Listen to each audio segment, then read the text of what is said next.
Olá! Atualmente, existem diferentes metodologias para se definir o que é a classe média. Uma delas é aquela criada pela Secretaria de Assuntos Estratégicos da Presidência da República, que considera como parte dessa classe famílias que recebem entre R$ 291 e R$ 1.091 por pessoa. Independentemente da classificação, é fato que na última década, uma faixa da população que estava excluída cresceu economicamente e passou a consumir produtos antes restritos às classes altas. Segundo pesquisa da Serasa Experian e da consultoria Data Popular, se a classe média brasileira formasse um país, seria a 18ª nação em consumo.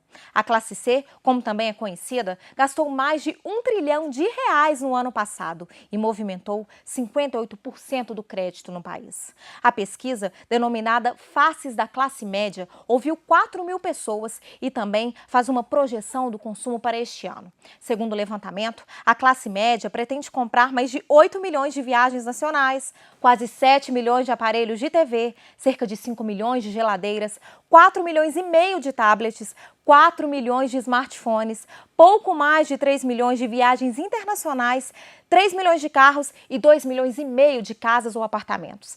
Mas será que apenas o consumo define a classe média? Estariam esses novos consumidores satisfeitos com os serviços de saúde, educação e cultura oferecidos atualmente pelo poder público?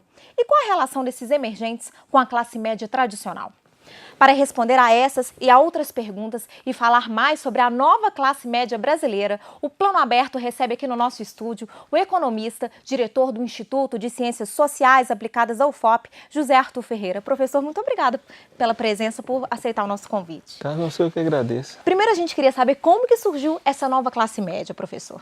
Na verdade, a ideia de classe média é uma ideia um pouco controvertida, né? O conceito surge no período do pós-guerra, nos chamados países capitalistas centrais, Europa, Estados Unidos, com o objetivo de dar conta da inclusão da classe trabalhadora em padrões de consumo mais modernos, né? Ou seja, no consumo de bens duráveis.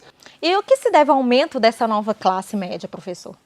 Bom, alguns órgãos de imprensa, alguns autores têm defendido que uma certa estabilidade do crescimento econômico no período recente, uma inflação aproximadamente sob controle, e uma expansão do crédito a taxas mais aceitáveis, na verdade incluiu uma parcela expressiva da população no consumo de bens duráveis.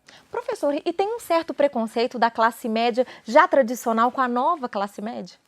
Bom, acho que o Brasil é um país com uma cultura muito patrimonialista, As elites, em geral, se apropriam do Estado, colocam o Estado a seu serviço e quando, mesmo de forma muito tímida, você começa a executar políticas públicas, com políticas sociais compensatórias, com Bolsa Família, outras coisas, sustentar um gasto público mais significativo em saúde, educação, infraestrutura, isso acaba despertando uma certa irritação daqueles que não desejam um país com uma distribuição de renda mais equitativa.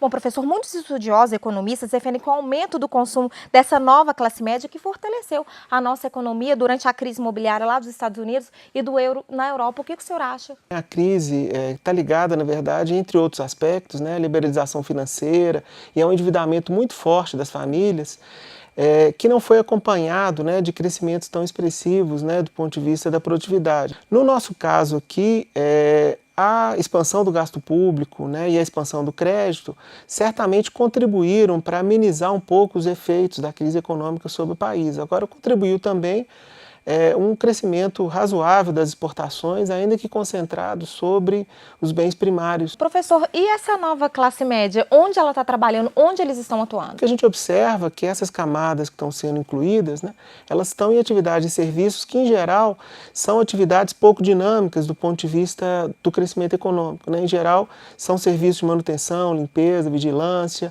serviços de apoio às famílias, serviços de logística, distribuição. São geralmente empregos no comércio, são empregos geral que não exigem um nível de qualificação muito elevado e que também não estão associados a um crescimento significativo da renda das pessoas ali ocupadas. O senhor está falando aí no crescimento de renda. Esses dados, esses números, essa classificação, ela não é muito economicista, professor? Já que aumentou essa classe média, mas a desigualdade no nosso país ainda continua. Na verdade, para você pensar em termos de uma expansão do extrato médio da população de forma mais sustentável, né, você tem que pensar em crescimento da produtividade, ou seja, é necessário você ter políticas, sobretudo políticas públicas, né, do Estado, fortemente distributivas em saúde e educação, para do lado da oferta de mão de obra você qualificar essas pessoas para o mercado de trabalho e do lado da demanda você ter possibilidade de ocupar essas pessoas em atividades de maior conteúdo, como eu disse, científico, tecnológico, como forma de induzir justamente o crescimento, esses ganhos de produtividade, que são esses ganhos de produtividade que de forma sustentável, a longo prazo, você vai ter condição de distribuir,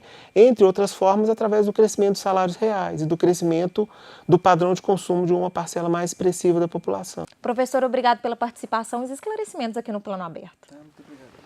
E a pesquisa da Serasa Experian e da consultoria Data Popular mostra que a expectativa é de continuidade no crescimento da classe média. Esse segmento, composto por 108 milhões de pessoas em 2013, tem previsão de chegar a 125 milhões em 2023, o que representaria 58% da população.